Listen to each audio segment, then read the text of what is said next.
ఈరోజు మనం AKI versus సికిడ్ అంటే acute kidney injury versus chronic kidney disease గురించి తెలుసు. అక్యూట్ కిడ్నీ ఇంజురీ అని అంటే temporary damage to the kidney అన్నమాట. చాలా మంది పేషెంట్స్ ఒక్కసారి ఇంకా డయాలసిస్ స్టార్ట్ చేస్తుంది, ఎప్పుడు డయాలసిస్ చేసుకోవాలి, మాకు డయాలసిస్ వద్దు, ఇలాంటి చాలా అపోహలు ఉంటాయి. అది పర్మనెంట్ డ్యామేజా లేకపోతే టెంపరరీ డ్యామేజా అని ఎలా తెలుసుకోవచ్చు? సో అక్యూట్ కిడ్నీ ఇంజురీ అనేది సడన్గా మన క్రియాటినిన్ లెవెల్స్ పెరుగుతూ ఉంటాయి. సడన్గా యూరిన్ అవుట్పుట్ తగ్గడము, వాపులు రావడం ఇలాంటివి ఉంటాయి.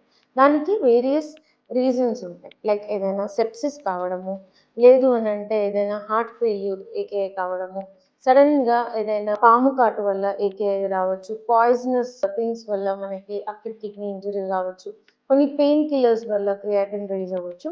దీంట్లో కూడా ఏదైనా అక్యూట్ జీఈ అంటే బాగా చాలా సార్లు లూజ్ మోషన్స్ అవ్వడం కానీ, వామిటింగ్స్ అవ్వడం కానీ, దీనివల్ల ఏమవుతుందంటే బాడీ లోపల ఉన్న ఫ్లూయిడ్స్, ఎలక్ట్రోలైట్స్ అన్ని లాస్ అవ్వడం, బీపీ డౌన్ అవ్వడం, దానివల్ల కిడ్నీకి బ్లడ్ సరఫరా తగ్గడం వల్ల క్రియాటినిన్ పెరుగుతుంది. ఇది కూడా మనకి అక్యూట్ కిడ్నీ ఇంజురీలో వస్తుంది.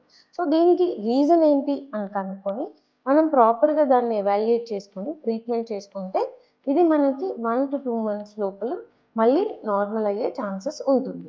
ఇవన్నీ రీజన్స్కి దాన్ని ఏకేఐ అంటాము. అక్యూట్ కిడ్నీ ఇంజరీ ఇది టెంపరరీ కిడ్నీ డ్యామేజ్.